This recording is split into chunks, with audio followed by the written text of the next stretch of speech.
Though we are already late, let me get started. So, I was setting the context on what this topic meant to me and how I have devised this entire thing.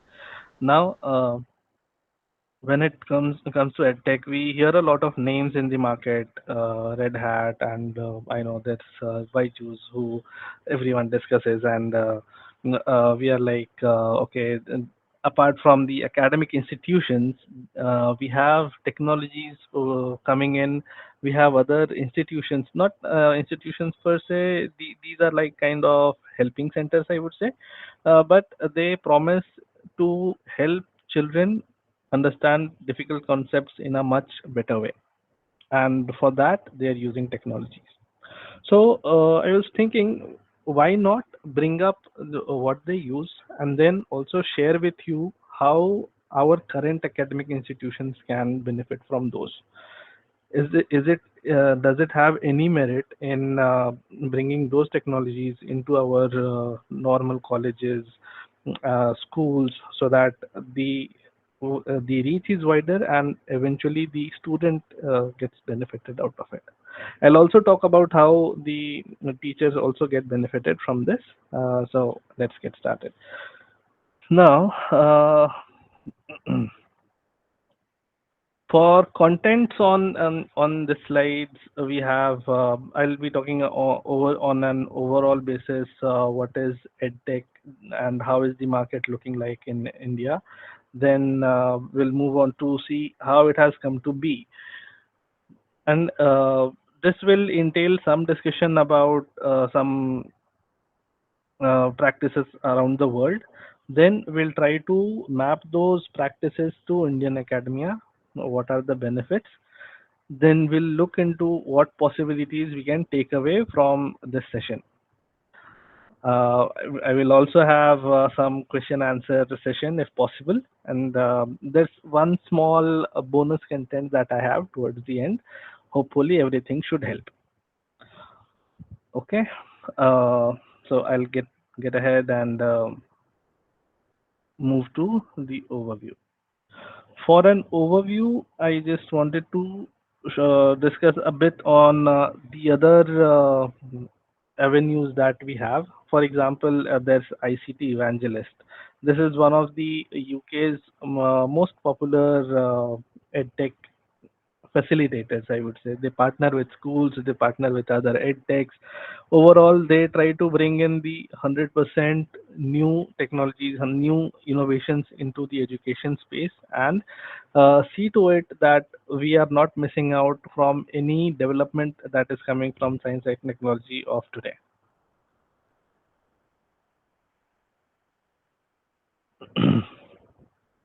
Now, understanding the edtech boom in India. So, in my introduction, Neeraj ma'am already informed that I was student at Manipal, and during my like second or third year, we had some people going to coaching classes for different reasons. Some were going for UPSC, some were going for CAT, and other exams, and that's when I had heard the name Byju's, but it was a regular coaching class then. Now, for the past 5 6 years, we have heard a lot of heavy investments going into it, a lot of marketing also being done.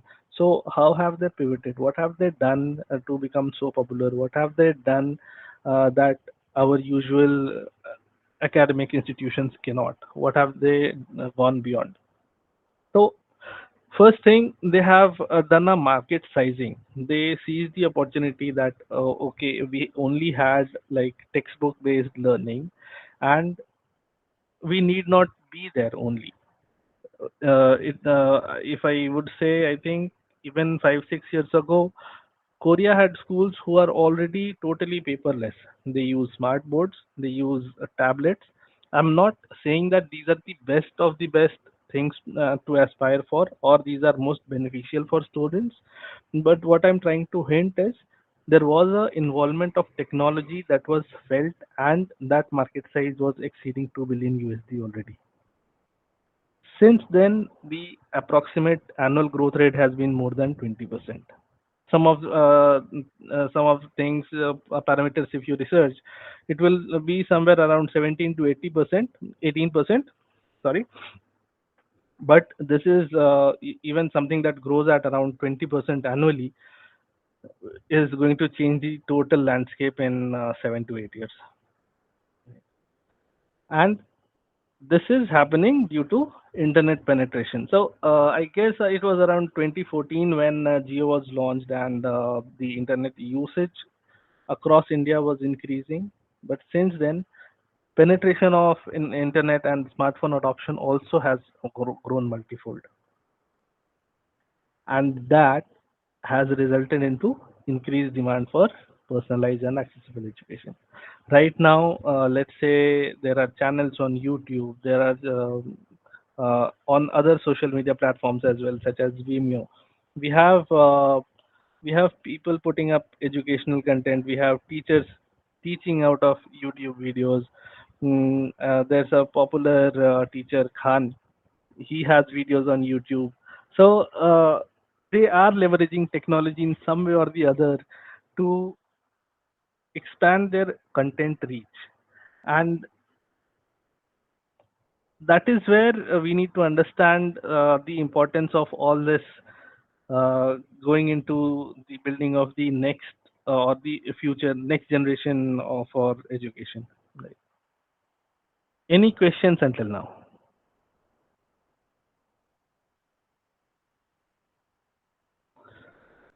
Okay. So from this slide, the only thing that I want to showcase is there is a demand for personalized and accessible education. So when I was talking about the internet penetration, it went from urban to rural India, and when we say majority of our population resides near urban and mostly in rural areas, with the penetration of smartphone adoption as well, there's a possibility of reaching one YouTube video to one child on let's say certain subjects. So people are feeling that need, right? We send our students to get coached somewhere, and we want that our child should understand the basic concepts, should be able to solve complex problems as well. So again, we need that personal focus on them, but again, there are teachers only so much. So what can we do to solve the problems, right? So this is one of the factors, like the demand for edtech is because there's a need for personalized learning.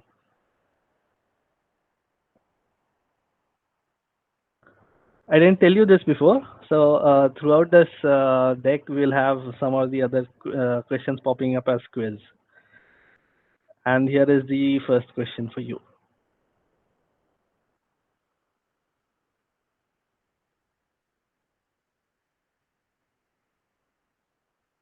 So I'll not switch from this window, and I'll need support from someone. If you can just tell, you can type your answers in the comments, or just unmute yourself and let me know the answer.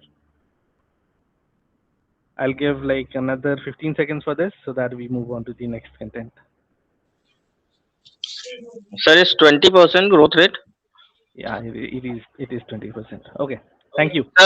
Sir, please zoom your screen, please. We can we cannot view properly. Can you zoom your screen, Uh, please? let me see. Let me see if I can.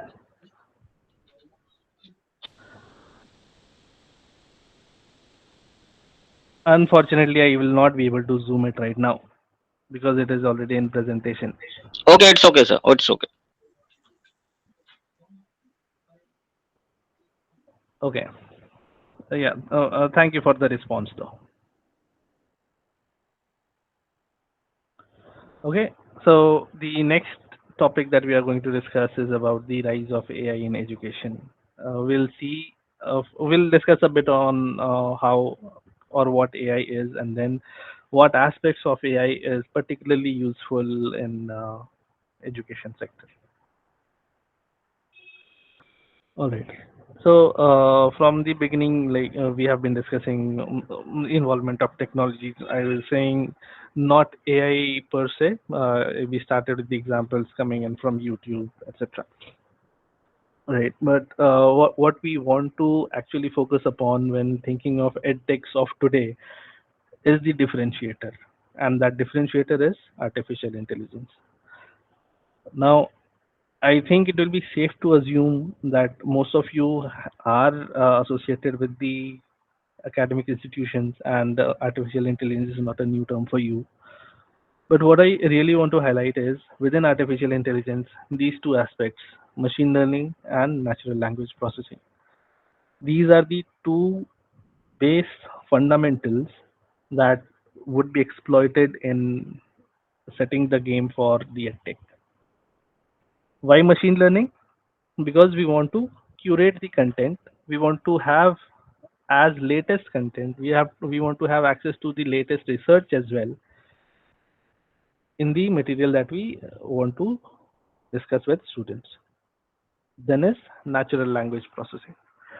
Now, natural language processing, even though the definition here, or I would say an indicatory phrase is present here, but what it really means is the language that we speak, or the language that is best understandable to us. Let's say Hindi, let's say Punjabi, let's say Haryanvi, let's say English, right?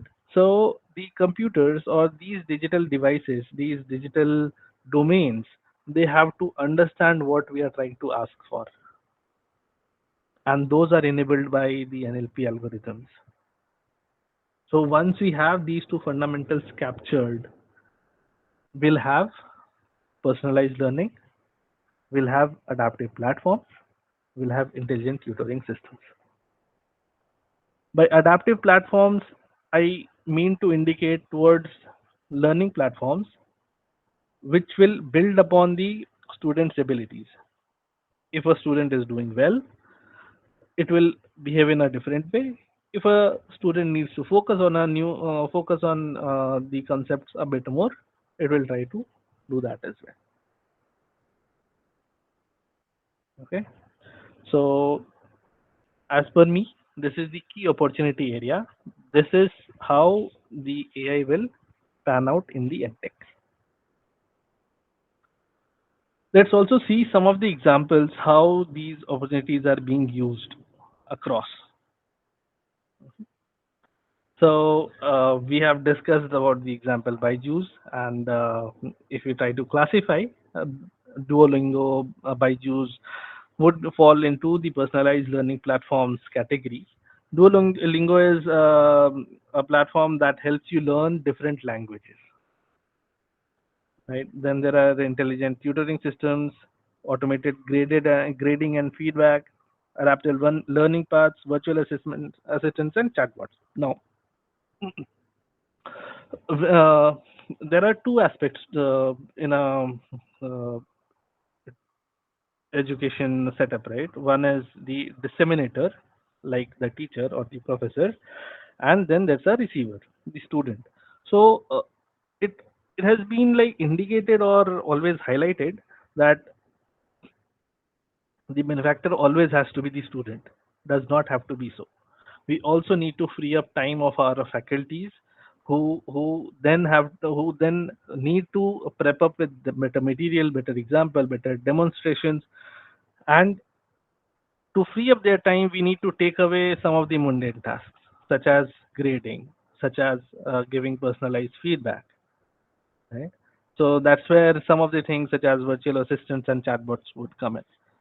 I was some getting some beep sounds. Was it some? Is it some query on the chat?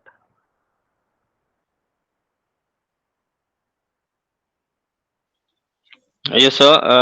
Sorry to interrupt you, sir. So I think Please go ahead. uh, this is the biggest game changers which has been shown here. But Mm-hmm. these are commercial platforms and can Mm-hmm. be used as additional educational aids, basically for Mm-hmm. students. For Right. students, but being a faculty, being a teacher, how we can get benefited from AI tools to enhance our skills, teaching skills or contents for students, our personal level. because Hmm. these platforms are dedicatedly used by students directly. And there is no efficient role of common teacher like me and others team members of us Hmm. to engage themselves with the students. Absolutely, absolutely. I second your thought, and this is why we have this session, right? I don't want to promote any of these commercial platforms. What I want to discuss is about what they have been using, okay? What they have been using, and how or what we as faculties need to do to change the landscape within our institutions. How what will be beneficial on our personal level, so that we become better, right? Those topics are there in the next slides. We'll discuss about that. Is there Right, sir. any other question? No, sir. Thanks, sir. Okay, fine. Okay, I think there's a quiz question coming up in the next slide. So, okay, okay, it will come up in some time. Fine. Uh, so let's also discuss the landscape of Indian edtech. I'm sorry for this formatting. I'm pretty sure this is because now I'm using Google Slides. I should have done that earlier. Itself, but okay, then that's fine. I think the content is here, all right. Fine. So when we see the commercial edtech platforms, these are some of the things that they are focused upon: the subject, the technology, the early introduction. I think one of the platforms such as Red Hat Junior uh, or White Hat Junior, please find that out. So the focus of those platforms was to bring programming knowledge to early learners, to small kids such as 3, 4. Again, that's a controversial topic whether we should be introducing such topics to such kids. But then there's benefit, there's merit in that, because we introduce music to such kids, and if let's say there's an introvert child who likes to bury himself or herself into books, might as well try to try, or might have curiosity in some other things. Like, all children are different. So such platforms help these kids develop. Then STEM is again about science, technology, engineering, mathematics. Again, the opportunity here is maybe like using holographic technologies, and then using AR, VR kind of technology to have the content or complex concepts being demoed up. Yes, please. I can take the question.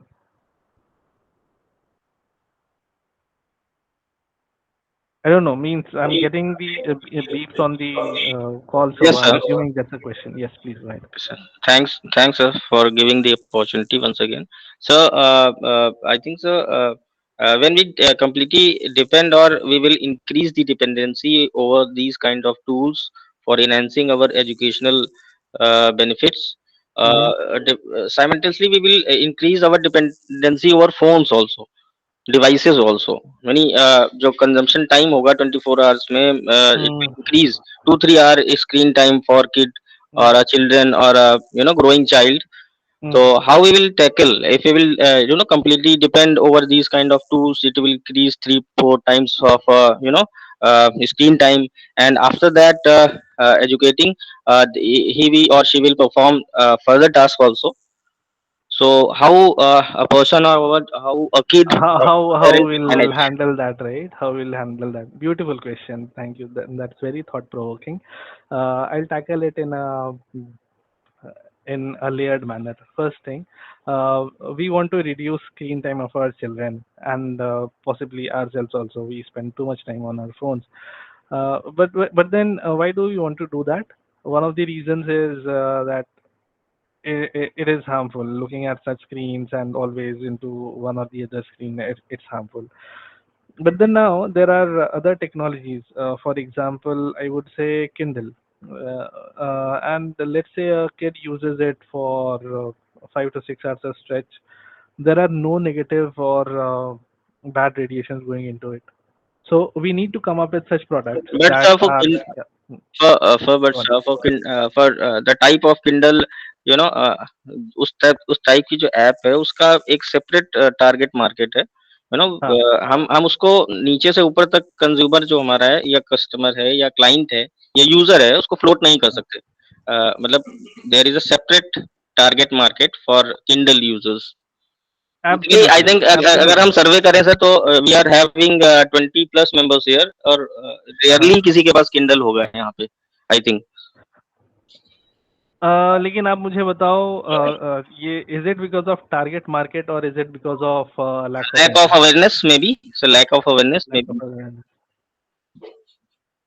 है ना? We always are not in a position to carry books and being in education industry, all of us like to read books, right? तो Kindle जैसी technology is an enabler, but वैसी awareness नहीं right sir. है ना? So there are new products coming into the market. There is something called as Remarkable. Try to Google it up. That also is mostly paper-like. It enables writing. So again, I'm not trying to promote devices. The Rarely sir, even agenda is to, even even we see the building or the evolution of AI market in Indian tech industry, then we can see the the attraction, जो attraction part है kids को attract करने का या social media features को adults को use करने का, सर वो features लोगों को ज्यादा attract कर रहे हैं। जैसे कि जो भी एप्स, जो पॉपुलर एप्स हैं वो किड्स के लिए हैं या उसके अबव एडोलसेंट एज के लिए हैं, तो उनको वो फीचर्स ही पसंद है, वो किंडल जैसे बोरिंग टाइप के फीचर्स को यूज ही नहीं करना चाह रहा है। हाँ, आपकी बात मैं समझता हूँ, लेकिन इसके लिए अवेयरनेस चाहिए सर। अगर ऐसा ही है कि ये जो सारे कमर्शियल प्लेटफॉर्म्स, ये सब जो एप्स लेके आ रहे हैं, जैसे बायजूस तो अपने टैबलेट भी बेचता है, राइट? वो उनके स्टडी कंटेंट का पैकेज के का वो हिस्सा होता है ना? तो मैं ये कह रहा हूँ कि वो सारे कमर्शियल वाले कर रहे हैं, ऐसा ज़रूरी नहीं है कि हमें वही करने की ज़रूरत है। हमें एक होलिस्टिकली एक नया इन्वायरमेंट चाहिए दैट फॉस्टर्स इनोवेशन, जहाँ पे हम नया प्रयोग कर सकें, जहाँ पे हम नई सोच ला सकें, और वो एआई के थ्रू हो सकता है। It means for their is a requirement of revolution type of thought, मतलब रिवोल्यूशनरी अप्रोच होनी चाहिए, बिकॉज जो ऑलरेडी मार्केट सेट स्टाइल है वो हमारे मार्केट लीडर्स जो हैं वो उसी को परफॉर्म कर रहे हैं, तो उसी की डुप्लीकेसी फिर सेकंड लेयर में या थर्ड लेयर में हो रही है। Absolutely, absolutely. मैं एक और एग्जांपल देना चाहता हूँ। हमने हमने जैसे एडटेक के नाम पे हमने ये कमर्शियल प्लेटफॉर्म्स के बारे में बात करी है, ऐप्स के बारे में बात करी है, और हम लोग पढ़ाते हैं क्लासरूम्स में, राइट? तो ये जो हमारे पास व्हाइट बोर्ड होता है, या फिर आप बोलो ब्लैक बोर्ड है, इसमें भी रिवॉल्यूशन आई हुई है पहले ही, स्मार्ट बोर्ड्स। जी व्हाइट जी बोर्ड जैसा होता है, उस पे जी। जो जो सारे भी आप इलस्ट्रेशंस करते हो, जो से भी आप लेक्चर्स लेके केस स्टडी पढ़ाते हो, या फिर उस पे जितने भी ड्राइंग्स आप करते हो, जो आप पॉइंट्स डिस्कस करते हो, प्रॉब्लम सॉल्व करते हो, वो डायरेक्टली वो बोर्ड स्टोर करता रहता है, एंड देन क्लास के एंड में उसके वो पीडीएफ बना के सारे बच्चों को मेल कर सकता है। So currently we are using in this center that particular device as a screen for transformation, telecasting your channel or your this meeting, this FDP. Correct. तो that is one one usage. Distribution of notes is another usage, but हम लोग कितने कितने ऐसे हैं जो हम लोग ऐसा करते हैं? Really, sir, really. Rarely, right? तो थोड़ी सी अवेयरनेस की ज़रूरत है, और आई थिंक काफ़ी सारे चेंजेस आने वाले हैं। तो जी सर। क्योंकि ऐसा है, बुक्स तो छप रही हैं, अच्छा है, लेकिन ये जो हमारा एज है, इंफॉर्मेशन का एज है, यहाँ इंफॉर्मेशन टू एक्शन का जो टाइम है बहुत कम है। जी रिसर्च, एआई पे बहुत सारी रिसर्च हो रही है, कैचअप करना मुश्किल है, जी and we just can not only depend on digital media. जी। हमें हमें we have to come up with methods that facilitate that assimilation of knowledge into smaller chunks and distribution in multi directional way. वे हमें student से भी सीखना है।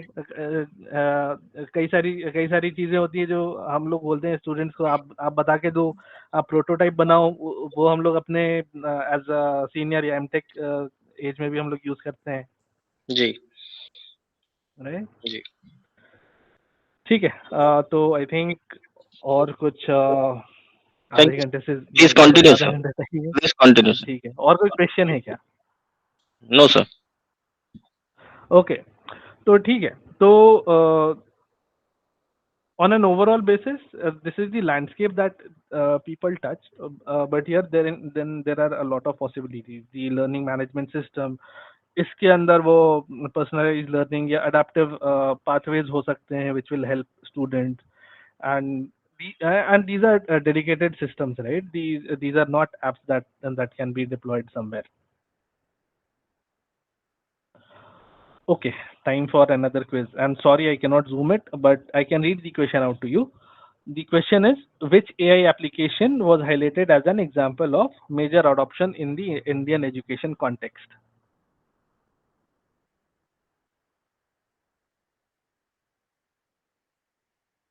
Options are virtual reality. So Huh, it could be depersonalized learning platforms. absolutely. Good answer. Thank you. So I'll move on to next because I think we are running short on time. ठीक है। तो mapping the technologies to Indian academia. What we need to do and how we should shape up our journey, right? So we're talking of commercial platforms, and then we also discussed a bit that there's a lack of awareness on what possibilities are with the tools that we have.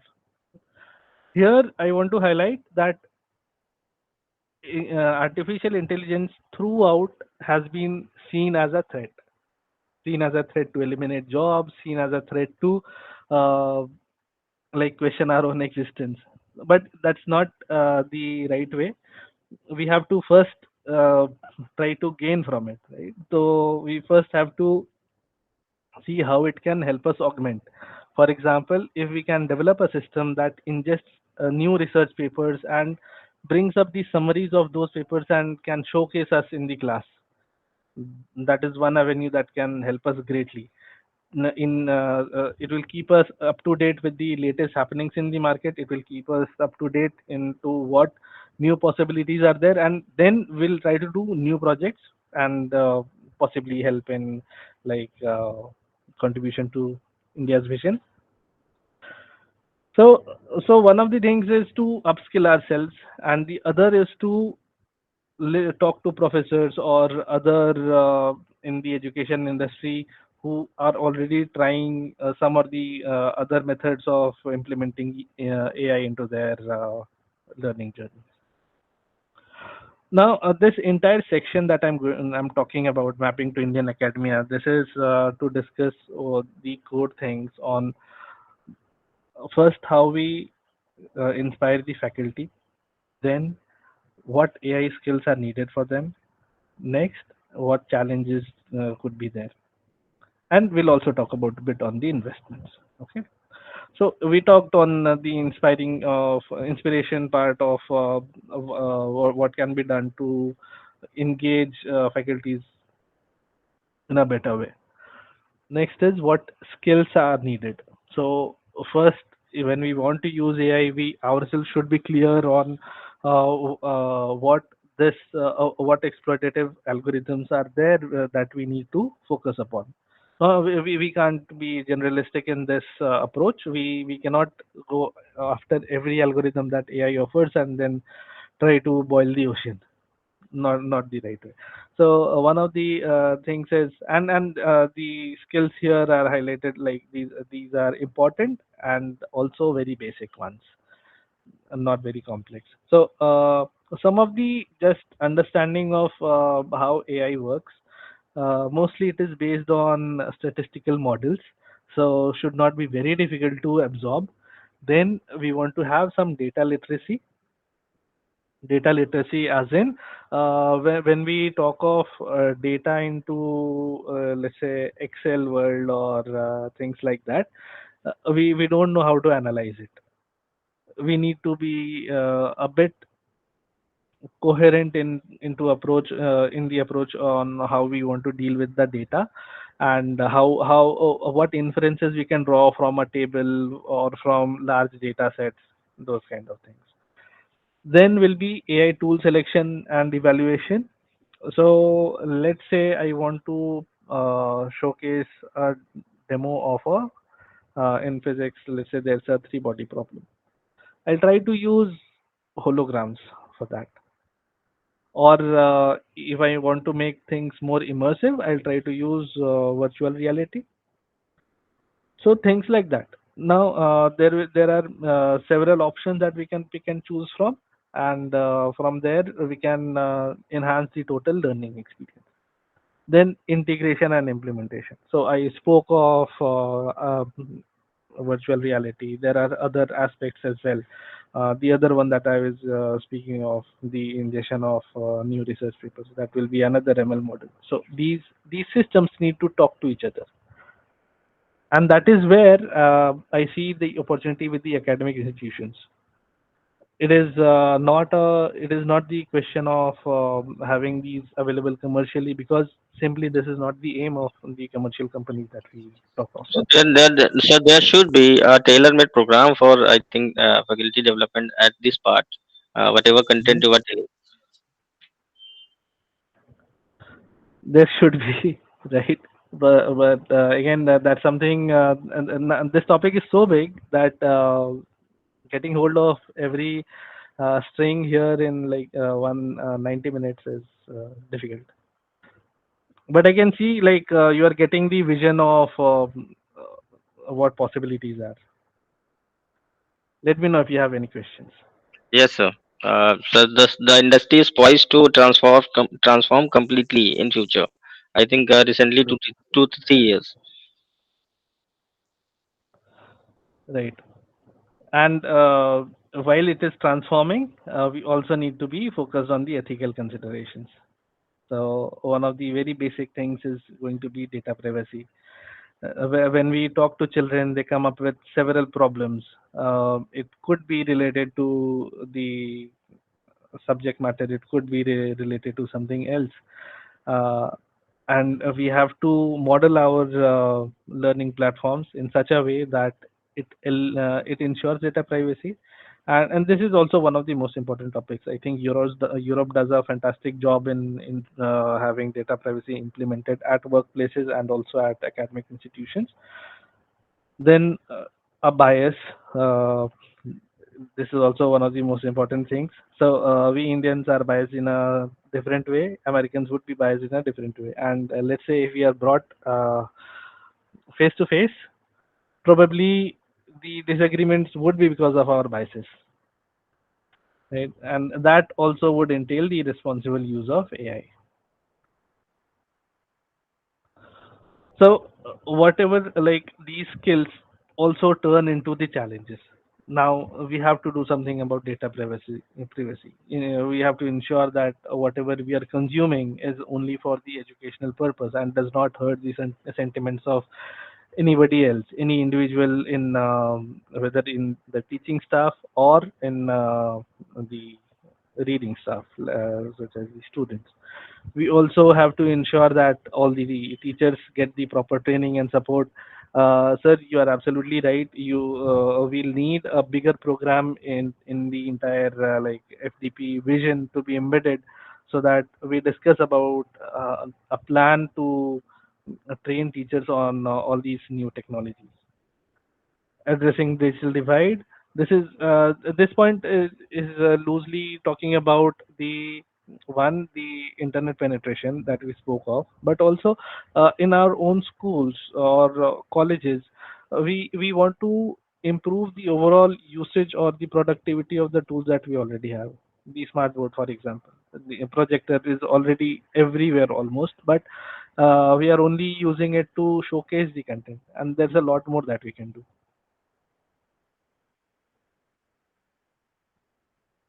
So, talking of all these upskillings and inspiration, I thought I'll put something on what does it look like to transform the education system for at least like one or two institutions. Now, let's say we'll engage a third party to develop new AI tools for us.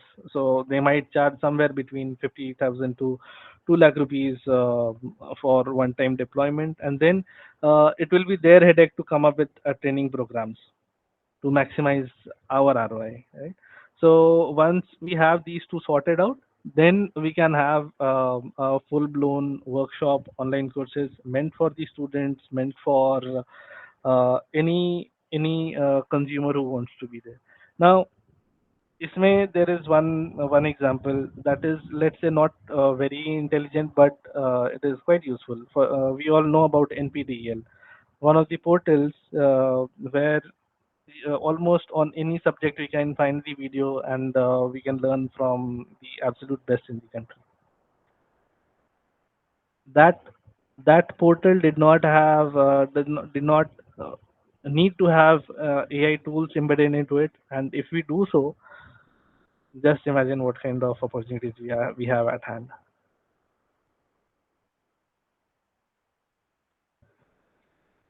Okay, so any questions so far?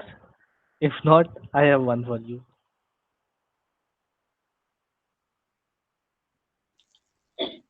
Sir, it could be big data analysis, machine learning basics, and AI tools. Okay, anybody else?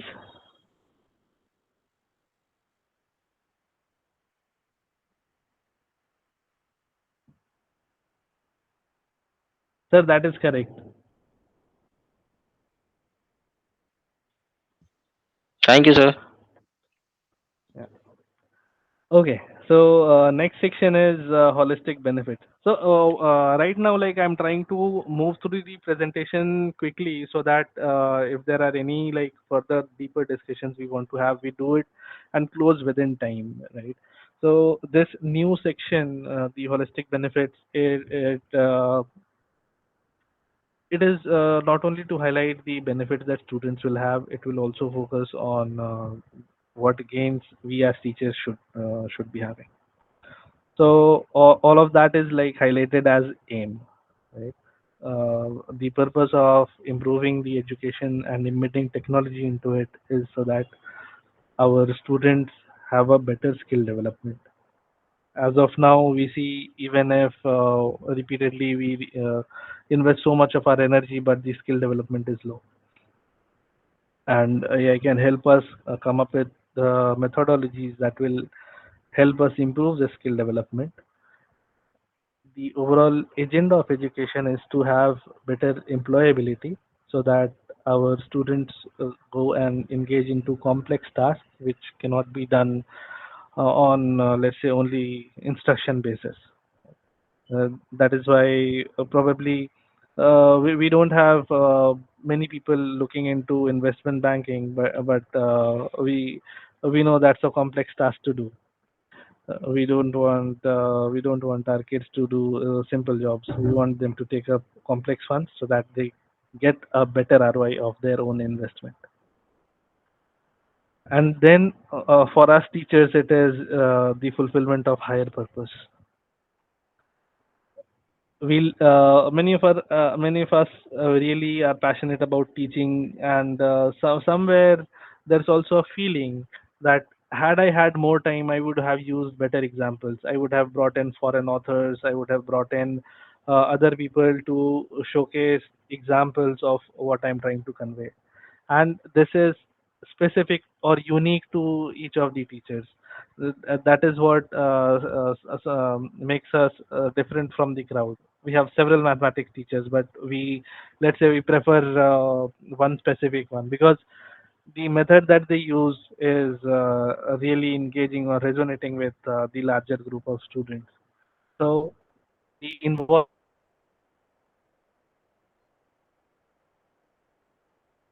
of AI in such avenues will do you agree with what is put up as aim?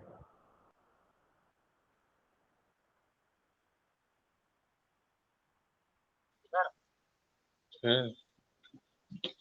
Yes, sir.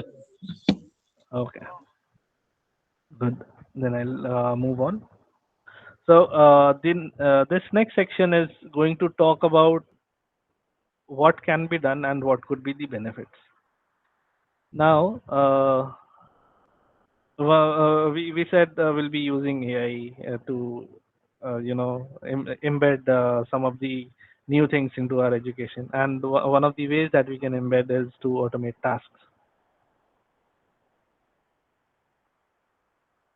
There are a lot of admin work also that we need to do. We may need to like regularly keep a check on the attendance. We may need to schedule our classes. We may need to move our classes one after the other as per the schedule, or we may need to engage with some other guest speakers. So all those are admin work, which if we let AI do it, will not be a harm to us. It is the kind of dependency that we are happy to hand out to AI. Some of the things, let's say we are not. Let's say I teach in a particular way, and I don't want AI to interfere into it. I'll retain that. I'll just hand out all these activities that maybe I don't prefer. And then for also many of us, it's quite expensive to have an assistant. So how do I scale up? How do I build upon my skills? I'll try to automate.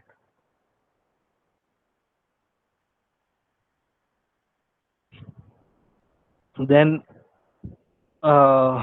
here was one example on grading, right? So we want to automate grading. If the artificial intelligence model is mature enough, they will provide fair grade to the students. And talking of grading, I'm not talking about the OCR mechanism that we already have. This is to grade the subjective questions. The let's say there are essays, let's say there are opinions, articles. Grading those is a difficult task. Can be achieved using NLP. It has already been achieved in several instances, uh, so can be brought in here as well.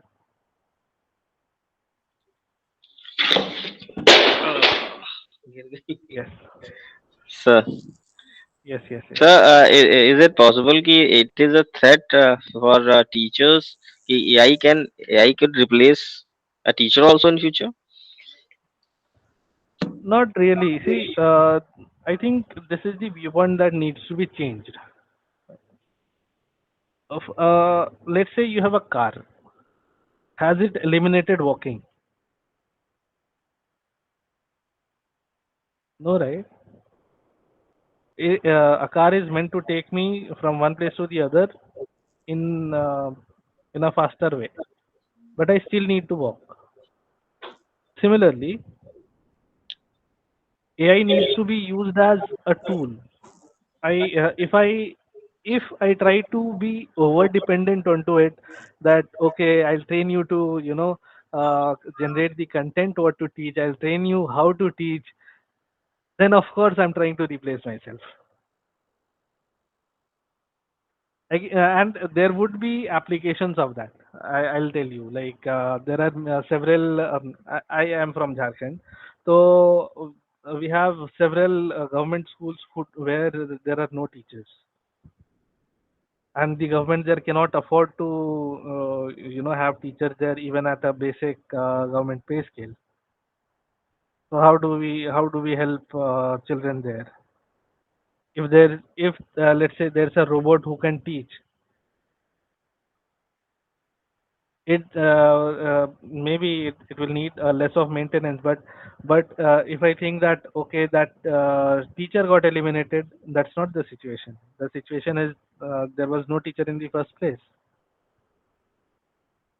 but then there is a system that ensures that no student goes underprivileged.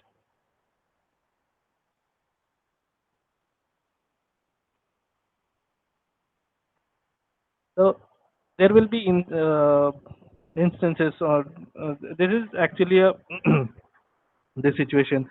We can have like another 5 minutes of discussion onto it, but think of it this way. When we develop a system or a model, it is capable of doing a certain things. And mm, for example, chat gpt, how do you think of that? What is it replacing?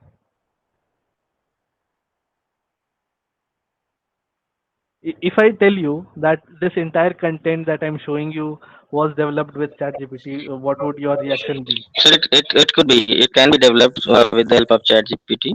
And but sir, it is very attractive to use ChatGPT, but we cannot able to use a premium version of ChatGPT till the date.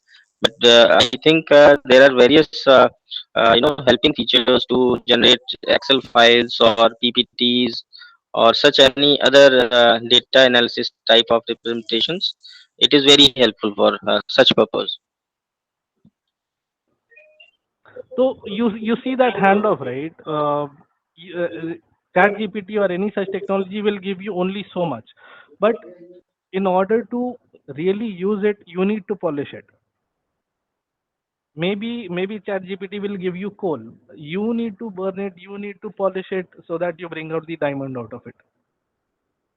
And that is where the human is needed. That is where we need to have people around. I'm only talking of I'm only talking of these technologies helping us do the difficult part, or let's say non-productive part. I will do the talking. For example, in this PPT, if let's say I have generated content from ChatGPT for this, I am doing the talking. I'm taking your questions. I'm trying to interpret what your need is. That's not here. आप समझ रहे हो?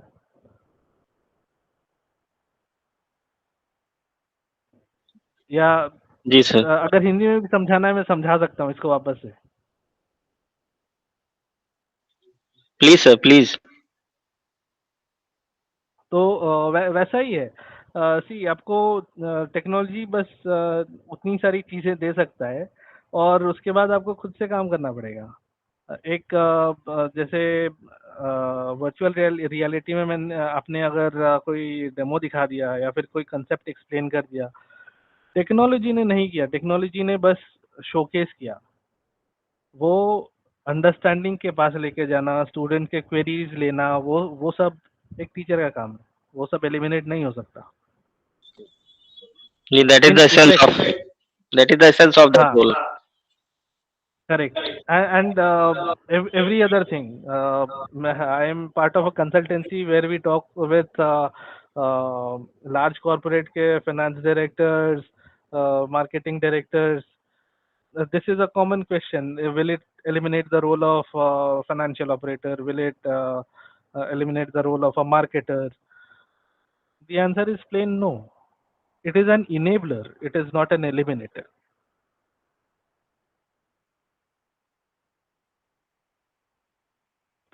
ठीक है? Is this clear?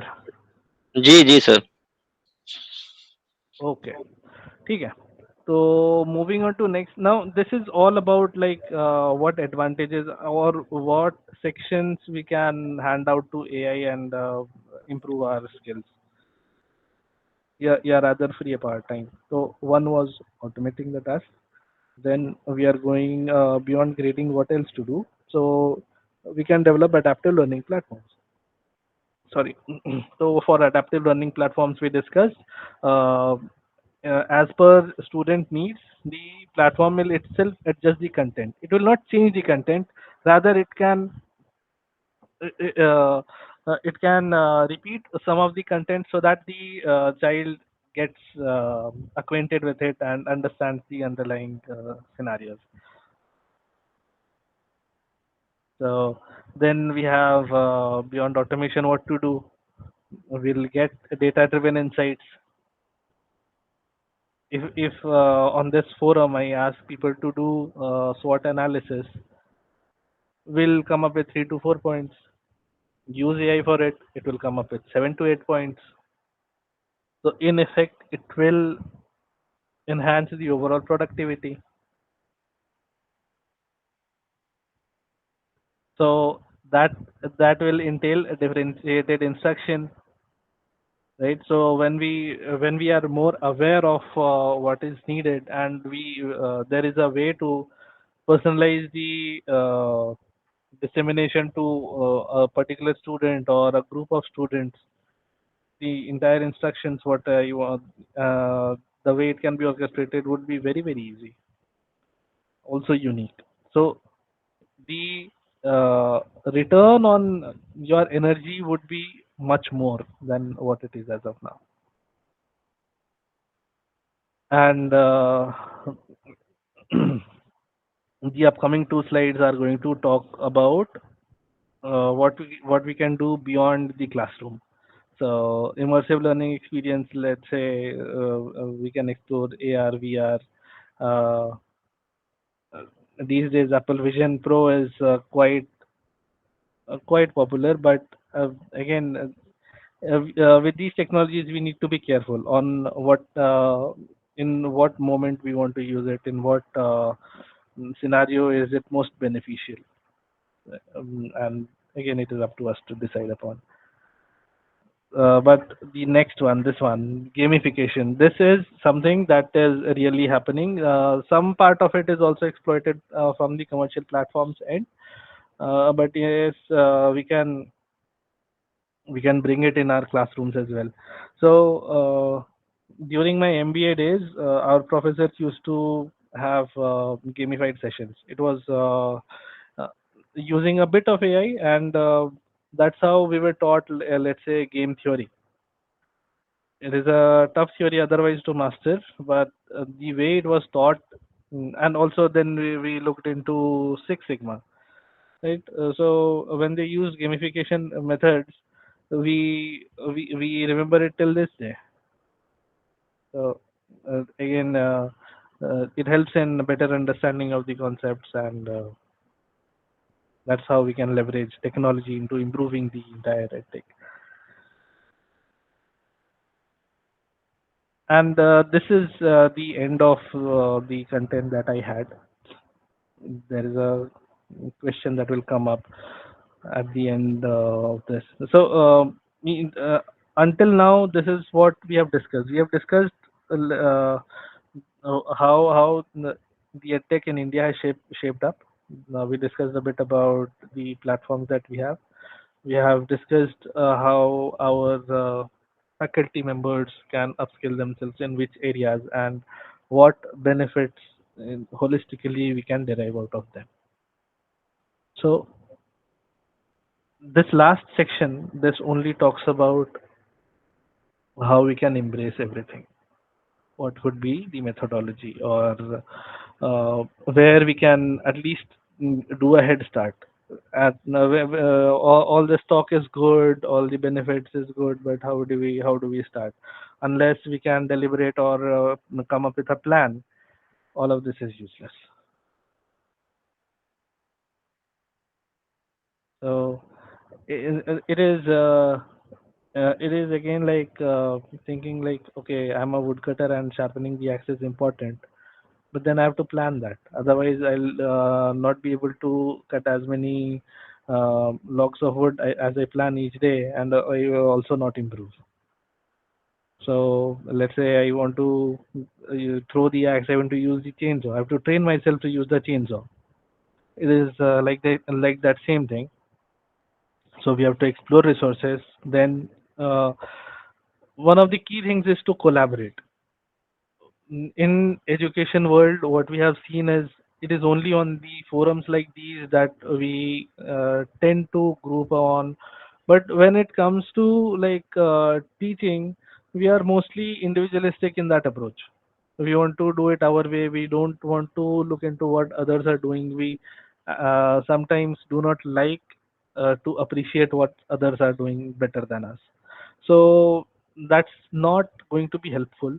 The more we collaborate, the more we share our resources with others, the better technology help is going to be there.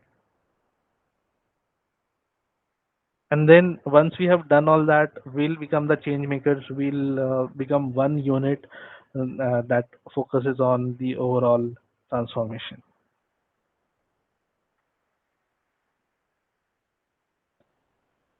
So if we do all of that, this is how it is going to look like in another 5-7 years after the transformation. And mind you, it is not like it will be digital everywhere. Everything is off the roof. We have people or students wearing VR headsets and only interacting through mobiles. It will be somewhere in the middle. Let's say we might be using improved version of desks that we have. We might be using a more durable paper that we can reuse year on year. We might be using physical robots who will invigilate the exams, things as such. But overall, the imperative is that the current scenario needs to change, because the workforce of tomorrow has literally lesser time than we guys had. The students of today need to learn much more than the corresponding textbooks or syllabus, and for we have to create time for them to absorb the new happenings in society, in technology, in whichever field that they prefer to be in. And this is the last quiz.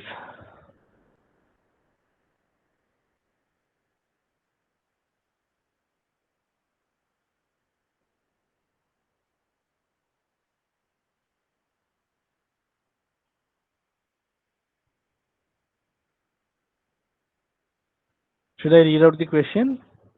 I'll read out. Why is collaboration among faculty, departments, and institutions important in the context of AI in education?